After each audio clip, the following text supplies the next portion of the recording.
Ọlọ́run ó ṣe àdúpẹ́ o, kábíyèsí Elédùmarè. Ọmọ Yorùbá, orílẹ̀-èdè Amẹ́ríkà fúnra wọn directly wọ́n ti fún àwọn terrorist ní ultimatum. Wọ́n náwọn ti rí wípé ọ̀rọ̀ táwọn ń sọ gbogbo àwọn olórí burúkú àgbààgbà Fúlàní Kàbà wọ́n rò péré láwọn ń ṣe torí páwọn dẹ̀ sọ síta lọ́sẹ̀ òbí àbí wọ́n ní kó má wọ̀rí. Wọ́n ní àwọn ti fún wọn ultimatum. Nígbà tí mo gbọ́ formation yìí mo ní yes, this is what we want. Meanwhile èmi ní àwọn evidence kan tí mo fẹ́ play fún yín bíbáyìí tí gbogbo wa jọ máa gbọ́ kájọ máa rí. Mo sọ fáwọn èèyàn wa mo ní Amẹ́ríkà tẹ̀ ń wò yìí wọ́n ń ṣẹran rírọ̀. Ọ̀rọ̀ Amẹ́ríkà dàbí ọ̀rọ̀ ẹran tí kinní kan bá fẹnu sọ ibẹ̀ ní kú sí ni. Eṣinṣin ní yọwọ́ mi ẹ mọ̀. Àwọn Amẹ́ríkà tẹ̀rí tó ń bọ̀ ẹ̀ náà ṣe rò pé àwọn náà jẹ́ rọrí, ṣe rò pé wọn mọ orí èyí táwọn Fúlàní yẹn jẹ ni.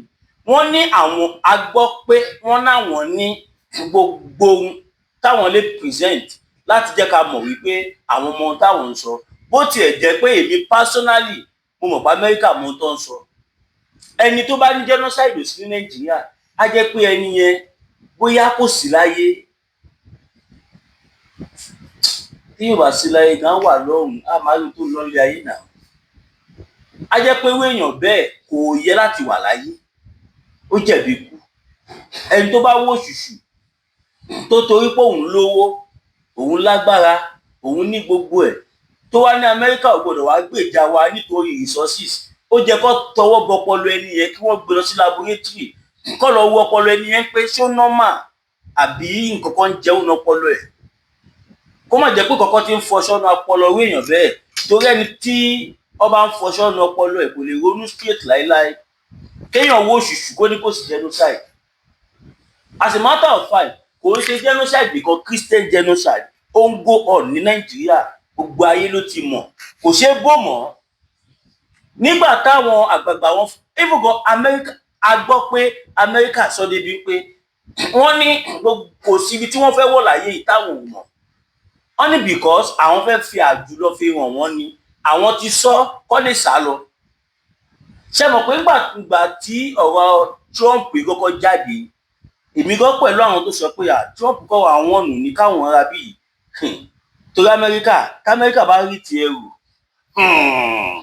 ìtí wọ́n sì ń sọ tẹ́lẹ̀ pé ṣe ọ̀rọ̀ tẹ́lẹ̀ wọ́n ní tí Nigerian government bá kọ̀ láti bá wọn jà if Nigerian government continue to allow àwọn ẹni láti máa pa wá ọ̀nà àwọn ní choice kọjá káwọn common ground láti stop ẹ̀ for the sake of humanity, for the sake of human rights. Now mo fẹ́ play video yìí fún wa. Ọmọ Yorùbá ìjára yín àwọn àgbààgbà Fúlàní wọ́n ti lọ ń ṣe meeting wọ́n mọ̀ pé àwọn ò lè mú Trump wọ́n dẹ̀ mọ̀ pé àwọn máa kú torí ẹ̀ wọ́n wá ń ṣe meeting upon meeting wọ́n re-strategize débi wípé tí ìkọ́ yẹn bá ti ń ṣẹlẹ̀ kò ní ṣàwọn nìkan ló máa kú kò ní jẹ́ àwọn nìkan ní Trump máa mú ìyàwó táwọn tó jẹ́ tẹ́ because wọ́n mọ̀ pé Trump mọ financial kò ní ṣàwọn tó wà nùgbò nìkan ló máa fara gbá because àwọn tó wà nùgbò kò ní ṣe gbogbo wọn ní Amẹ́ríkà máa pa àwọn kọ́ wà tó máa pa àwọn kọ́ wà tó máa mú lóye àwọn tó máa wọ́n ti mọ àwọn tó fẹ́ mú lóye nu wọn wọ́n ti mọ àwọn tó ń dìpẹ̀ because kò ń ṣe gbogbo àwọn terrorist kò ṣe gbogbo tẹ̀rí lọ ní access sáwọn sponsora àwọn tó máa láṣẹ̀sì pọ̀ sponsora yẹn ọmọ bó ṣe máa mú wọn lóye. Amẹ́ríkà ò ṣe máa ṣe irú nǹkan báyìí náà ṣe máa ẹ̀ka panic ní about 2-3 years ago nígbà ayé Buhari or 4 years gan ọ̀kan jù bẹ́ẹ̀ lọ sá nígbà ayé Buhari American Navy ọjọ́ Amẹ́ríkà kan gbé God so good ó ráyè sẹ́yìn signals embassy àwọn American Navy SEAL wọ́n dẹ̀ wọlé sí Nàìjíríà lóògbọ̀dì tó mọ̀ ọ̀yìn búlẹ̀tì kan báyìí irú nǹkan yẹn ló fẹ́ ṣe tí wọ́n ní wọ́n sọ fún àwọn Nigerian army tó náà lọ gbé síta tó yẹ pé ìgbà tó máa débi tí wọ́n ti fẹ́ máa wọ̀nyàn báyìí àwọn Boko Haram ti lo anti-gas kìíní kan tí wọ́n máa ń wọ̀ sí mú tó yẹ pé kò sí gas tí wọ́n lè flit sílẹ̀ ẹ̀ ní gbóòórùn ẹ̀ kò lè ní àfẹ́ tí a lot of things lamẹ́ríkà ní mísàì wà orí kí ni ò sí lọ́wọ́ Amẹ́ríkà what are you talking about? wọ́n wá Nàìjíríà wọ́n gbé ọmọ wọn lọ kò sí kankan tó ṣẹlẹ̀ Nigeria government ò mọ̀ wọ́n wọlé kódà gan wọ́n sọ débi pé wọ́n ní àwọn terrorist àwọn padì more than 270 or so mi ìmọ̀ tí figure tí mo sọ yẹn bá correct something like that ṣáà gbọ́ pé wọ́n fall wọn ò rí army kò sí army America kò sí navy America tó ní injury débi tó máa kú none of them they all came and went and they all went back nothing happened gbogbo nǹkan tí wọ́n dẹ̀ ṣe yẹn wọ́n fi drone ṣe gbogbo documentation ẹ̀ lẹ́yìn tó wá ṣe tán wọ́n wá send ẹ̀ sí ìjọba Nàìjíríà wọ́n náà wá send allegedly àmúnádẹ́mú ojú ọ̀sìn wọ́n náà send ẹ̀ sí Nigerian government níṣẹ́ that tells us about the level of insecurity tó wà Nàìjíríà now mo fẹ́ play video ìfún wa níwájú Ọlọ́run àti ènìyàn fídíò mẹ́ta kan wà lọ́wọ́ mi ẹyọ kan wà níbẹ̀ tó lágbára gan tó yẹ pé mo sì ń rò pé ṣé kí n play ẹ̀ àbí kí n má play ẹ̀ but wọ́n bá fẹ́ play evidence fún yín wọ́n ti fún wọn ultimatum àti sponsora o àtàwọn striker àwọn tó wà ń feed àtàwọn tó wà ń kàwé èèyàn wa mọ́lé àtàwọn tó ń jí wọn gbé o gbogbo wọn pátápátá Amẹ́ríkà ti fún wọn ní gbèǹdéke wọ́n ti fún wọn ní ultimatum that is a very good news ẹ bá wa share káàkiri ẹ jẹ́ kí gbogbo ẹ máa bá a kọ sí comment section wípé ohun tí Amẹ́ríkà fẹ́ ṣe yẹn o àwa ọmọ Yorùbá àwa ọmọ ọkọ Yorùbá àfọwọ́sí ọ̀rọ̀ ṣẹ̀ríà ò ṣe ṣẹ̀ríà tọ́nà ọkọ wọn ṣe sí bàbá Tinubu náà gbogbo ẹ̀ náà lọ sọ wọ́n sọ̀rọ̀ nípa ṣẹ̀ríà wọ́n ní tí ṣẹ̀ríà bá kó Nàìjíríà kó terrorism lè stop pé but àwọn ọmọ bá wa bẹ̀rẹ̀ láti bi pé káwọn tẹ̀ ọkọ neutralize gbogbo wọn náà táwọn bá ti wá neutralize wọn káwọn others kí mi má tó rise ní Nàìjíríà ṣẹ̀ríà has to go ẹ̀yìn ẹ wo gbogbo country tí wọ́n ti lu ṣẹ̀ríà kò sí peace níbẹ̀ ẹ lọ Afghanistan ẹ lọ Syria ẹ lọ Iran ẹ lọ sí Iraq ẹ lọ gba àwọn country yẹn wọn ò ní àlàáfíà ojoojúmọ́ ló ń para wọn bí ajá nìkan bú ànábì wọ́n mú ilé nǹkan tó ṣe fọwọ́dì bóyá ẹ̀ṣùkòtò ọmọ school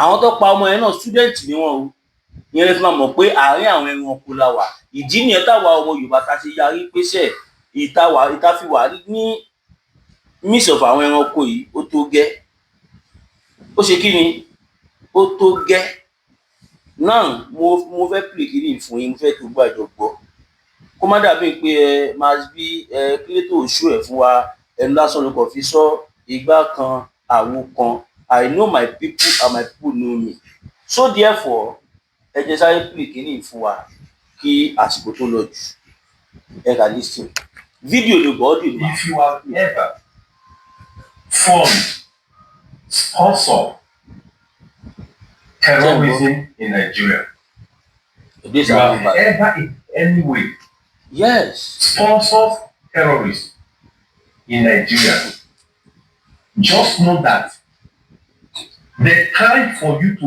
reap has come. What you sow, that time has come, is now. Foreign terrorist organizations is we will treat you like we have treated Al Qaeda.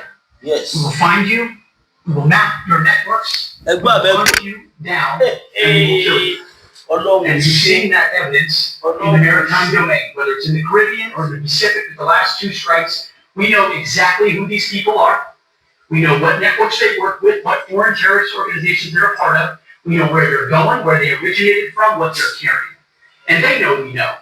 And that will soon start to change the calculus of these votes. So the critique of this is, of course, as often is the case, wrong. But don't think of maybe running away. You know why? The reason you don't have to think of one is because as far as this matter is concerned, anywhere you go, the eyes of Americans are already on you. The eyes of American government is already on you anywhere you go. Friends, I'm going to be unveiling some big secret for you in this video. A couple of months ago, after the Yellow Water saga, the governor of Benue State, Reverend Alia, he set up, a judicial inquiry into the matter. Guess what? About 16 senators were indicted. It was discovered that about 16 senators were sponsoring terrorists. Ẹjọ́ mi kò fẹ́ jẹ́ ká kọ́kọ́ gbọ́ fídíò ẹjọ́ tó yọ lọ. Ẹ lè má gbọ́ kí ni lẹ́nu ìwé. Èmi mo sọ bẹ́ẹ̀ fún yín. You might not hear it anywhere. Ẹjọ́ ẹ máa comment. Ẹ jẹ́ kí Amẹ́ríkà mọ̀ pa àárín tiwọn. Ẹ jẹ́ kí Amẹ́ríkà mọ̀ pa wà nìyà ń jẹ. Ẹ jẹ́ kí Amẹ́ríkà mọ̀ pa wà ló ń pa. Ẹ jẹ́ káwọn Amẹ́ríkà mọ̀ pé bíi tiwa ló ń pa kò ní ṣe bí àwọn tí wọ́n protest against wọn yẹn. Ẹ máa kọ sí comment section wípé k'Amẹ́ríkà bá ti rí anybody tó protest against wọn àwọn tó ń pa wá nìyẹn. Anybody ṣe gbogbo tó sọ minister wà nù wọn, senator wà nù wọn, governor wà nù wọn, vice president wà nù wọn, either current or I don't know. We are all gonna aṣáà tí ń gbọ́ sí tiwa báyìí ẹja máa gbọ́ lọ. Buy ammunition for them. He will go as far as having where they manufacture arms for them. This list was presented to federal government. Can I shock you? As usual, they buried the document.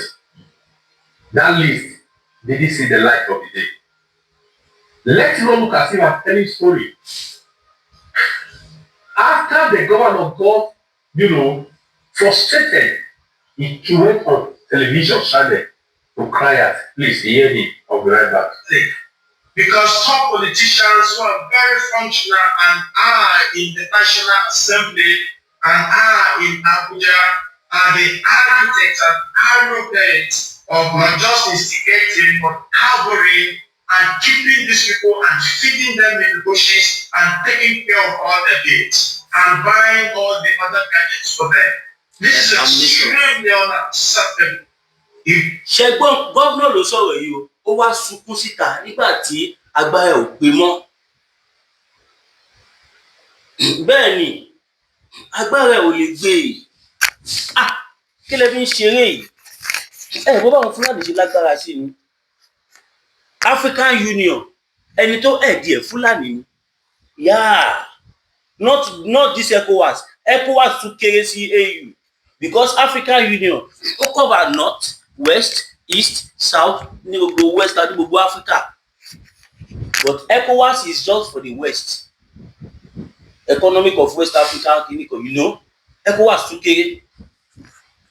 Ẹ lọ sí United Nations, UN, Assistant Secretary General ọmọ Fúlàní ni.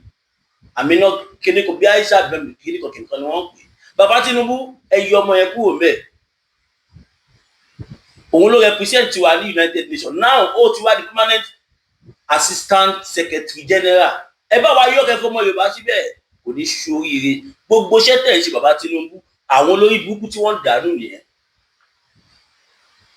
Ìsìn mo ẹ̀sẹ̀ wá rí pé àwọn tó pull out of African Union orí wọn pé wọ́n mọ tí wọ́n ń ṣe. Nígbà tí ẹni tó head African Union chairperson tí ó bá lè sòótọ́ ọ̀rọ̀ gbogbo ilẹ̀ gbọ́dọ̀ yẹn náà mo gbé jáde tó ní irọ́ ni owó ọ̀pá anybody ní Nàìjíríà pé àwọn tó ń sọ̀rọ̀ yẹn wọ́n wádìí dáadáa ni wọ́n ṣe investigation wọ́n ṣe kinní kan nígbà táwọn Amẹ́ríkà wá alẹ̀ mọ́ tó ẹ̀sẹ̀ wá ní wọ́n pààyàn ṣùgbọ́n àwọn tó ń pa mùsùlùmí the fear of America is the beginning of wisdom. Amẹ́ríkà pé o máa ló ń jẹun lọ́wọ́ tá bàbá ẹ̀. Amẹ́ríkà sọ pé wàá máa sọ Amẹ́ríkà kó ń jẹun lọ́wọ́. oúnjẹ tó máa ṣe tó ń jẹ tó dẹ̀ ti máa wà láyé àbí tó nílé jẹ̀mí mọ̀ àbí tó sì fẹ́ jẹ̀mí ẹja máa gbọ́ lọ. Common masses, and it is a concern to me, and it is my right to protect it. So once we receive the support that this coming week, we're going to take it up and take it up very seriously. There are big things that are mentioned here. So this is why we are. All right. We'll be looking forward to the report and making it public. He said, senators, these lawmakers, they are sponsoring terrorists. Said they keep them in boost by their own people. And Shehu referred to, said, when they get the list, now the list has already been sent. But federal government submit it, they buried the list. So it got frustrated. Guess what? The list was sent to Donald Trump. The list was sent to US. Guess what? America got the list. They've gone through it. They didn't stop there. That wasn't what just made Donald Trump to take action, say want to take action. No. Guess what? They started tracking these people. And they are still being tracked. They have satellite footages. Ṣẹ́gbọ́n tó sọ, ó ní Amẹ́ríkà lẹ́yìn ìgbà tó ti gbọ́ orúkọ gbogbo wọn, wọ́n bẹ̀rẹ̀ sí ní track wọn on a daily basis. Gbogbo ibi tí wọ́n ń ṣe sí all over the world, gbogbo ẹ̀ ni wọ́n mọ̀. Ṣé mọ̀ pé America has the highest satellite? Àwọn satellite America pọ̀ ní space gan, débi pé kò sí country tó wà láyé yìí, kò sí fọ́tò tó fẹ́ yà tí wọ́n lè yà. Bí mo ṣe wà nílé mi sìn, America lè fi satellite yà tí wọ́n á dẹ̀ send ẹ̀ sí mi, ó possible dáadáa. That's the power of technology. Òun lè ṣe èyí tí Sultan Sokoto tó fojoojúmọ́ sunkún pé kọ́ ẹgbẹ́ social media kí wọ́n bá social media kìnìkan àwa táwọn pariwo ní social media terrorist ni wá ṣùgbọ́n àwọn ọmọ òun tó ń pààyàn wọn ṣe terrorist torí pé kí ni wọ́n practice Islam. Ojú Islam ní kò ṣe lọ ṣe. Can you imagine? A ní láti eradicate ti Sharia completely. Irú àwọn Sultan Sokoto yẹn ó mọ̀ pé ìjọba eradicate ti Sharia, we will be nowhere to be found. Kí ipò wo ló fẹ́ dìmú? Of these folks, this guy, this element, even some military men meeting, going to the butches, meeting with terrorists. America will be your too. Likewise of Gumi. Gumi is a retired captain in the Nigerian Armed Force. Sultan of Sokoto is no. Someone said he's a runaway captain. Gumi. Sultan of Sokoto no is a brigadier general. He left the Nigerian Armed Force as a brigadier general. You left as a brigadier general and you are there, retired brigadier general, and you are there supporting these people. When you even knew the cost to train just one army, you know what it cost our tax to train just one single army, one single soldier. You knew it. Bàbá Tinubu àwọn eléyìí gbàbọ̀dé fún yín ni gbogbo wọn gbọ́dọ̀ ẹ̀kẹ́ ti pàṣẹ kọ́ lọ́fẹ̀ẹ́ yín wọ́n ti àgbà ló bá tán peace bá dé sí Naija hàn ní. All of you are just going online say all manner of rubbish on the say can you guys you have no idea what you are saying. Yes. They started tracking them. Let me shock you as it stands. They've already identified close to 40 terror targets. It is this it the light of L5, the likes of Gumi, they got as making them to check out to yes. Wait to where they think they can be protected. Gumi actually what is coming is heavy. You guys think Donald Trump is a baby? Never. They are also working on the report of this reverend father that went to the US to the law, to their parliament. Also, Frank Utu also. They went there. They are working on their report as well. See, evidence show. Yes. The evidence account is massive. Tell me. Sponsoring terrorists to reply your own people. And this guy think that Donald Trump just wake up and start talking. How this point they are going to be breaking them down one after the other, not the way they expected it. It is just so shocking that the APC folks, some element, they say think is business as usual. That's why the likes of what's his name? Wale come out yesterday and say the trash that he said. That is why some of them, will still be sponsoring protesting and then we don't want this, we don't want that, we don't. They think it's business as usual. Yeah. When the whole government ascribe that to the USN people. Ẹ má gbàgbé o, kò ń ṣe gómìnà yìí nìkan ló cry out o.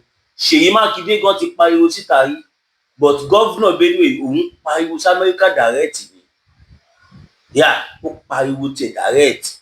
Kí o gbà yé mọ̀ wípé yes, nǹkan tí Amẹ́ríkà ń sọ yìí o, lóòótọ́ ló ń ṣẹlẹ̀. Pé kó má dáhùn eléyìí lóhùn o. Ohun tí Amẹ́ríkà sọ yẹn o, lóòótọ́ àtòdodo nǹkan yẹn ń ṣẹlẹ̀.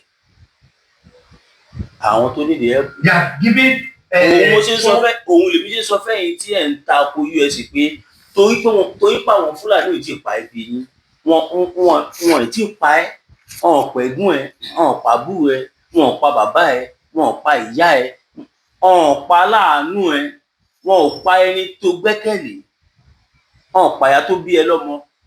Ká ní wọ́n ti dá ẹ lóró ni ó ní máa sọ̀rọ̀ resources wo tiẹ̀ là ń sọ̀rọ̀ nípa ẹ̀. Ṣé resources tá à ń benefit àbí táwọn olóṣèlú tó ń tà tó ń pín owó láàrin ara wọn kò gbọ́dọ̀ jẹ́ yẹn ló ń protect, kò gbọ́dọ̀ jẹ́ resources tí mò ń sọ yìí ló ń protect, kò gbọ́dọ̀ jẹ́ nítorí ẹ̀ ló ṣe ń ṣe propaganda tó ń ṣe. Wọ́n fẹ́ wá invade Nàìjíríà, wọ́n fẹ́ da Nàìjíríà rú ni nítorí ṣe ní Libya. Olórí burúkú ní ti gbogbo ẹ̀yin tẹ́ ń sọ̀rọ̀ yẹn. Òkú wo ní papò láì yẹ ẹnìkankan. Tó bá jẹ́ wọ́n ti pa ẹ́ lọ́mọ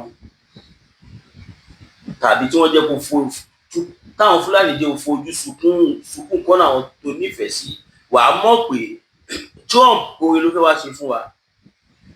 Mọyì èèyàn tó ti di opó ni, mọyì àwọn ọkùnrin tíyàwó wọn ti fò sọ tí Fúlàní ti pa lójijì.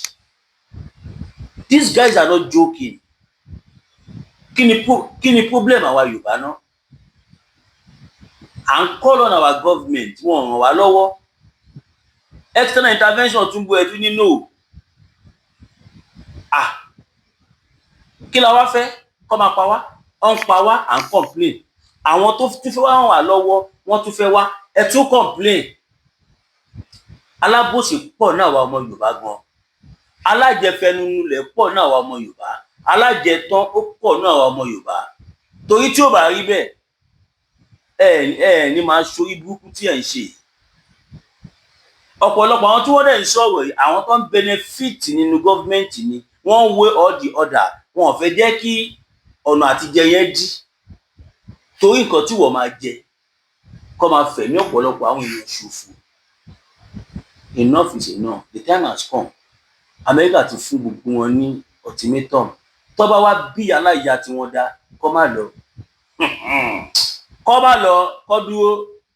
Àti gbogbo ẹ̀ ṣèbí gbogbo tí màá sọ. Gbogbo ẹ̀yin tẹ́ ti finance wọn rí láti bí àbí 20 years ago. Gbogbo ẹ̀ l'Amẹ́ríkà fẹ́ wú jáde. Ṣó fẹ́ wú jáde ní àbí gbogbo ẹ̀ ló wọ́n ti wú jáde tó ti wà lọ́wọ́ wọn. Wọ́n máa ṣa gbogbo yín bí ìgbín.